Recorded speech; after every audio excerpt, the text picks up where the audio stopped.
So today we're diving into an important topic, which is gait training after surgery and how to use walking aids.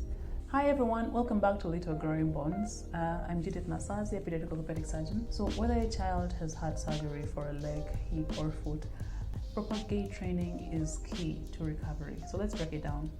So what is gait training? So gait training is a structured way to help someone learn or relearn how to walk after surgery. So it focuses on improving balance, strength and condition so that they can move safely. Gait training may involve physical therapy exercises, assistive devices like crutches, walkers or canes. Why is gait training important? So after surgery, a child's muscles or joints may be weak or stiff.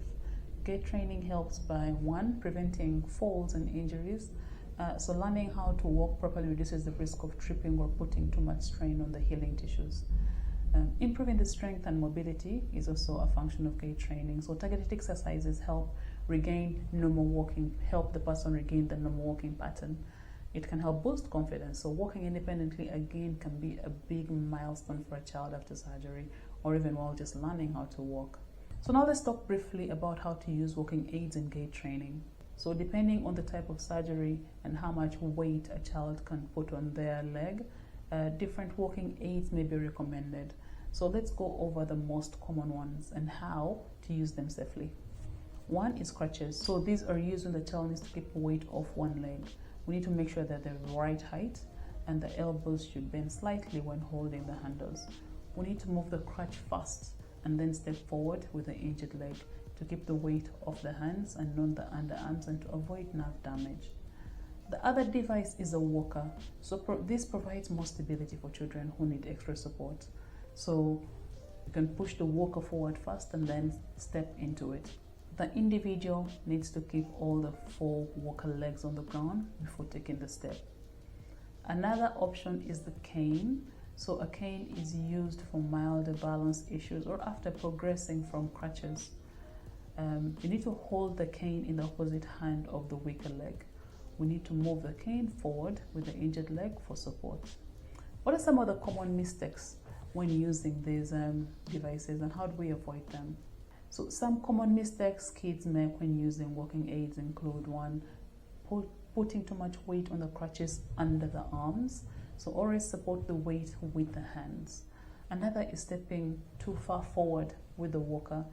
And this can easily make the child lose balance and they can easily fall.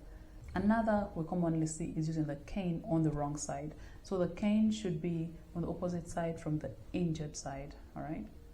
It's important to practice slowly and steadily for all these movements and using the correct technique, and all this will make such a big difference. So when should a child stop using the walking aids? We need to know that every child heals at a different or at their own pace, but walking aids shouldn't be used for too long and they should only be used as long as needed. So your doctor or a physiotherapist will guide the transition from maybe crutches to a cane or from a walker to independent walking. Some of the signs the child is ready to stop using crutches could be maybe like if they're walking with much less pain or significantly less limping, if they've been able to regain the strength and the balance, and also if they're walking comfortably bearing the weight on the affected leg.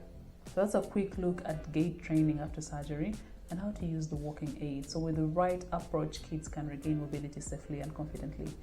So if you found this video helpful, give it a thumbs up. Don't forget to subscribe to this channel for more pediatric orthopedic insights. If you've got any questions, drop them in the comments below and I'll do my best to answer them. And thank you for watching, and until next time, keep it on Little Growing Bones.